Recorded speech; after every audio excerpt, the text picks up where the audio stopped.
আসসালামু আলাইকুম। প্রিয় দর্শক, সবাই কেমন আছেন? আজকে হচ্ছে বাইরের কাজে আসছি। বাইরে কি কাজে আসছি? এই দেখতে পাচ্ছেন দড়ি। এই যে দড়ি হচ্ছে টানানো হয়েছে ওই যে নিচ পর্যন্ত।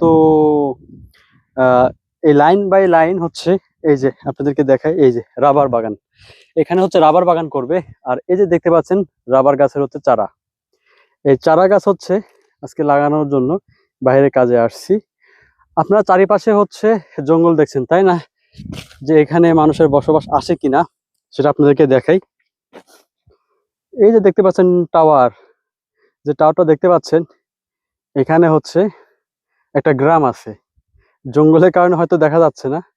আবার এইদিকে দেখায়, ওই যে দেখতে পাচ্ছেন একটা হলুদ রঙের বাড়ি।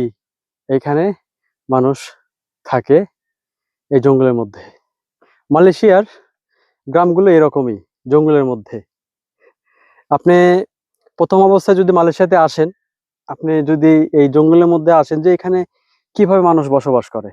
হ্যাঁ প্রিয় দর্শক, এই জঙ্গলের মধ্যে হচ্ছে সৌন্দর্য লুকিয়ে থাকে মালয়েশিয়ার গ্রামগঞ্জে। যখনই গ্রামের মধ্যে ঢুকি তখন মনে হয় না যে এটা হচ্ছে জঙ্গল, এটা একটা গ্রাম। সেই গ্রামে আজকে কাজ করতে আসছি। এই যে দেখুন, আজকে আমরা 5 জনে কাজ করতে আইছি এখানে। টার্গেট হচ্ছে এক একজন 200 করে গাছ লাগাবো। আর প্রতিটা গাছের মূল্য হচ্ছে 1 টাকা 50 পয়সা।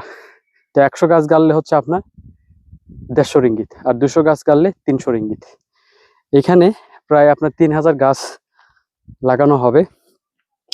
এই যে পুরা এরিয়া দেখেন, এই যে এরিয়া যে ফাঁকা দেখতে পাচ্ছেন, জঙ্গল কেটে হচ্ছে আপনার এই যে রাবার বাগান করছে ওই যে ওই পর্যন্ত, বিশাল এরিয়া।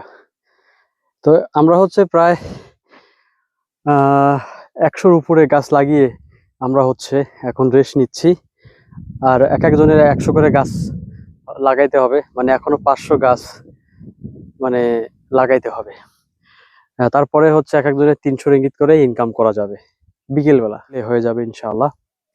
তো প্রিয় দর্শক, এই ছিল হচ্ছে আজকে বিকেলের কাজ। রাবার বাগান এখানে করছে, আর সেই চারা গাছ আমরা হচ্ছে লাগানোর জন্য আইছি। এই যে দেখুন, এই পাশে লাগানো হয়ে গেছে। এই যে এই যে দেখতে পাচ্ছেন এখানে লাগানো হয়েছে। আপনার এই দড়িতে হচ্ছে লাল দাগ দেওয়া আছে। যেখানে লাল দাগ দেওয়া আছে সেখানে গাছটা রাখতে হবে, আর সেখানে গাছটা রোপণ করতে হবে। তো এরকম ভাবে আপনার পাম গাছের চারাগুলো হচ্ছে তারা মানে দড়ি টাঙিয়ে হচ্ছে লাইন বাই লাইন এরকম ভাবে হচ্ছে রাবার বাগান, পাম বাগান হচ্ছে তৈরি করে থাকে। এই জন্য কিন্তু গাছগুলো একদম আপনার লাইন বাই লাইন হয়ে থাকে। তো প্রিয় দর্শক, খুবই ক্লান্ত, সবাই ভালো থাকবেন। আসসালামু আলাইকুম।